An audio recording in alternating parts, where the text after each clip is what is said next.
Assalamualaikum warahmatullahi wabarakatuh.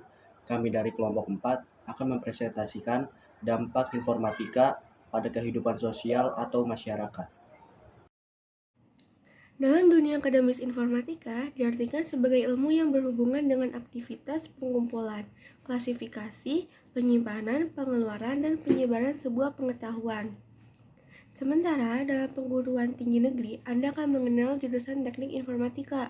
Informatika memiliki beberapa bidang ilmu, seperti sistem informasi, ilmu komputer, ilmu informasi, teknik komputer, aplikasi informasi dalam sistem informasi manajemen, keamanan informasi, dan informatika sosial.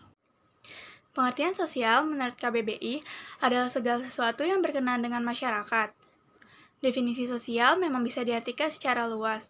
Secara umum, definisi sosial bisa diartikan sebagai sesuatu yang ada pada masyarakat atau sikap kemasyarakatan secara umum.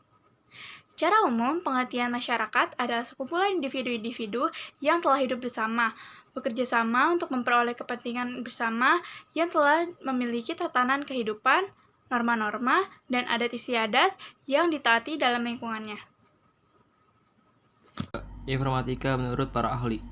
Yang pertama, Haack dan Ken. Haack dan Ken pada tahun 1996 menyatakan bahwa teknologi informasi atau informatika merupakan seperangkat alat yang dapat membantu manusia dalam melakukan dan menyelesaikan tugas-tugas yang berkaitan dengan pemrosesan informasi dengan menggunakan teknologi komputer. Yang kedua, Martin. Menurut Martin, pada tahun 1969, ia mengatakan bahwa teknologi informasi tidak hanya sebatas pada hubungan hardware dan software pada komputer digunakan dalam penyimpanan dan pemrosesan informasi, tetapi juga mencakup teknologi telekomunikasi sehingga dapat menghasilkan sebuah data dalam bentuk informasi. Yang ketiga, Williams dan Sawyer. Williams dan Sawyer pada tahun 2003 menyatakan bahwa teknologi informatika adalah teknologi yang memadukan antara dua cabang disiplin ilmu, yaitu ilmu komputer dengan jalur telekomunikasi, sehingga memiliki kecepatan sangat tinggi dan dapat mentransmisi data, suara, dan video.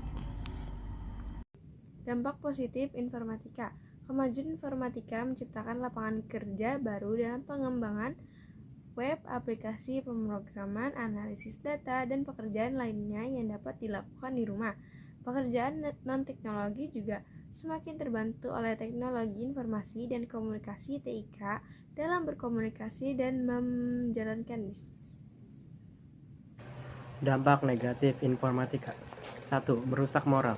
Dampak sosial informatika dari sisi negatif yaitu seringkali kita menemukan konten pornografi di internet. Pornografi berdampak negatif dan berpotensi merusak kesehatan mental dan moral individu. Kedua, penyebaran informasi yang salah. Akibat dari cepatnya penyebaran berita palsu pun dengan mudah menyebar. Orang tak bertanggung jawab bisa memviralkannya. Berita palsu ini bisa membuat kita percaya hal yang salah dan bahkan mendorong tindakan yang melanggar hukum. Ketiga, menurunnya kemampuan berpikir. Program dan fasilitas yang tersedia untuk sistem komputer dan melakukan proses secara otomatis dan cepat. Para pengguna dapat langsung melihat hasil hanya dengan memasukkan datanya. Pengguna tidak tahu bagaimana mendapatkan hasil tersebut. Sekian dari kelompok kami. Wassalamualaikum warahmatullahi wabarakatuh.